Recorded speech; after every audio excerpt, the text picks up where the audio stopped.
Okay, you're all very welcome to our webinar to give you some information related to our master's program, which is Strategic Human Resource Management. My name is Paula Tumilty and I'm the coordinator of the program, and my email is paula.tumilty@tus.ie. Just to let you know, if you have any questions, please feel free to email me. I'm very happy to answer any questions at any time. Um, we'll start the presentation now, but once I've finished speaking, just for the record, for the actual recording, to let you know that I'll be delivering the webinar, and afterwards then we stop the recording so that people can ask questions. But like I just said, anybody who has any questions, please feel free to send me an email. It's paula.tumilty@tus.ie. So we'll start off with some general information related to the program. Well, it's a master's in strategic human resource management, and it is one of those unique masters in that it has two awards from it. So you have a professional and an academic award. So you have the award from the CIPD, which is the Chartered Institute for Professional Development, Personnel Development, and TUS TUS Midlands. For anybody who wants to work in HR, you will know at this stage that it's very important to have accreditation from the CIPD.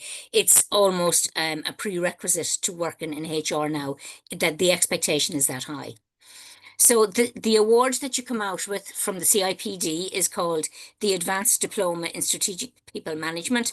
And don't be confused when you get that and you see that it's a level 7. That's the level that it's accorded within the CIPD. The TUS award then is called the Masters in Strategic HRM, or the Postgraduate Diploma in Strategic HRM, and that's level 9. Now, the difference between the Masters and the Postgraduate Diploma is that with the Masters, you complete a research project. So you will complete you research on a particular area that you're interested in. But if you decide you don't want to do the thesis and you're not interested in getting the master's, you can exit the program when the 9 thought modules have been delivered. And for that, you'll get the postgraduate diploma in strategic HRM. But just to note, there is no difference in fees between whether you do the master's or whether you do the postgraduate diploma. So in order to be accepted onto the program, the eligibility, it requires that you have an honours level degree. That's a level 8 on the National Framework of Qualifications, or something that's equivalent dependent on what part of the world you're from. But in TUS, we also have what's called a recognition of prior experiential learning.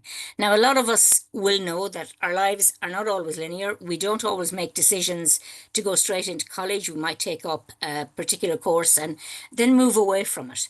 So what the recognition of prior experiential learning does is that it recognizes the value of all learning that you have throughout your life. So just to explain it a little bit more, so what is the RPL? Well, the concept of lifelong learning indicates that learning should encompass the whole spectrum of formal, non-formal, and informal learning. We know ourselves that we learn a lot in a lot of different ways, that while the classroom or the lecture environment is one way of learning, there are many other ways of learning too. So what the RPL does is it recognizes that. So it recognizes the learner's prior knowledge that can come from formal or informal learning. So first of all, you have the accreditation of prior certificated learning. That's the APCL. And that's formal learning through a recognized educational institute. The other recognition is for prior experiential learning. So that's informal learning through your work experience. Now that's the work that you've done, and it builds towards the person you are and the ability that you have, and TUS will recognize that. So what it does is it enables students to consider their prior learning as a valuable mechanism to enable access to further education opportunities and self-improvement. You know, it gives you that opportunity to develop your life beyond, you know, what you've already got. So it's recognizing all of the different areas and all of the contribution that you can make to the education, to your own education. So how is it going to be delivered? Well, this is just an indicative lecture delivery. We haven't, it's not completely nailed down yet. So this is an idea of the direction we're going in. So The delivery will be on Tuesday and Thursday evenings, and that's from 6:30 to 9:30, and that'll be online. But within that, there will be two approaches to how the lectures will be delivered. There's the synchronous delivery and the asynchronous delivery. So the synchronous delivery is an online lecture. That's where the lecturer will deliver the lecture the way I am with you now. So you will have that interaction, immediate interaction with the lecturer. The other approach will be the asynchronous approach, and that encompasses independent learning. Now, that will take many different forms dependent on the actual module that's being delivered and the decisions that the lecturer make relative to what they're delivering and the material that they're delivering. So the sort of form that could take, so that could be a recorded lecture.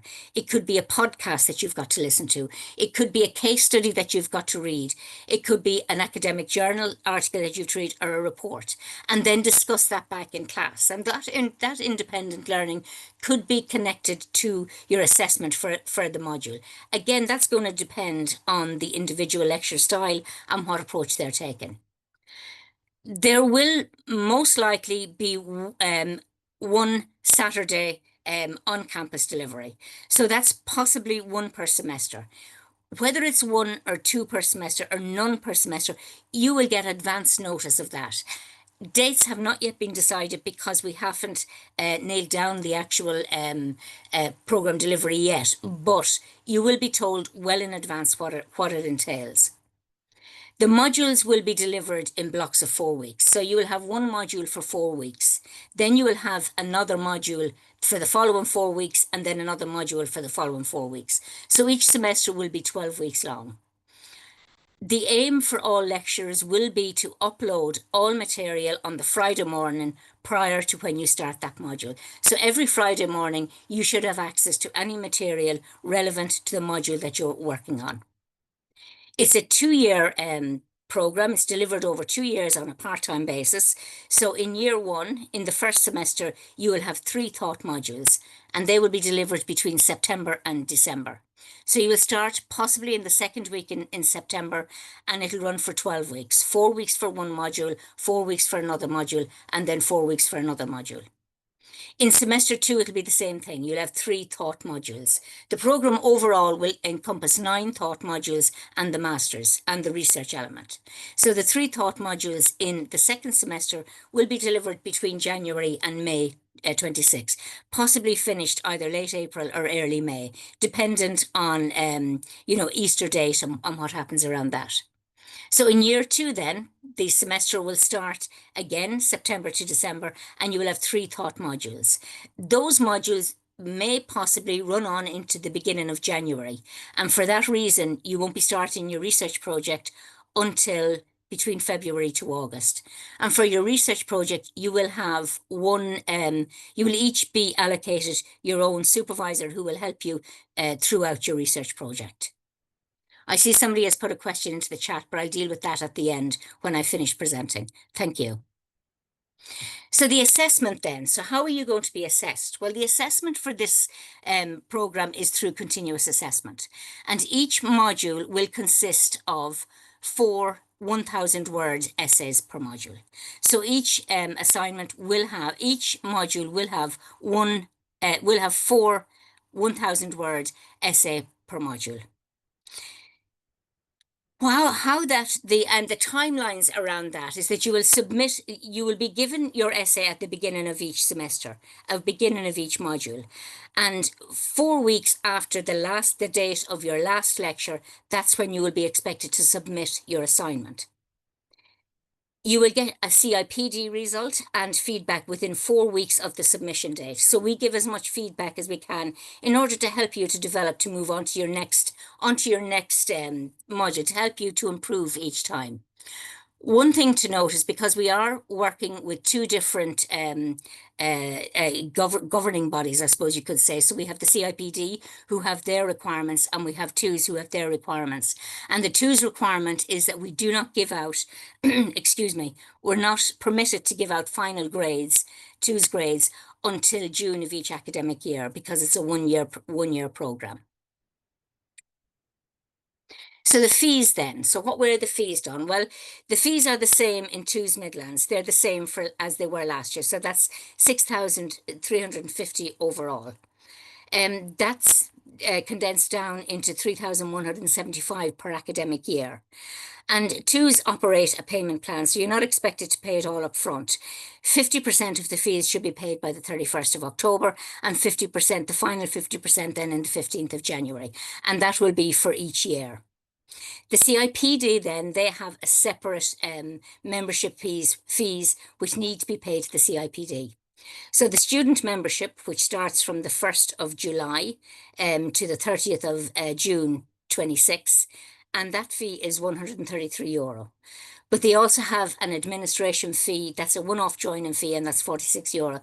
The CIPD is completely separate to us. I just looked online and I found that information today. So I'm going to stop the recording now, if you just bear with me for one moment, and I'll take any questions that you have.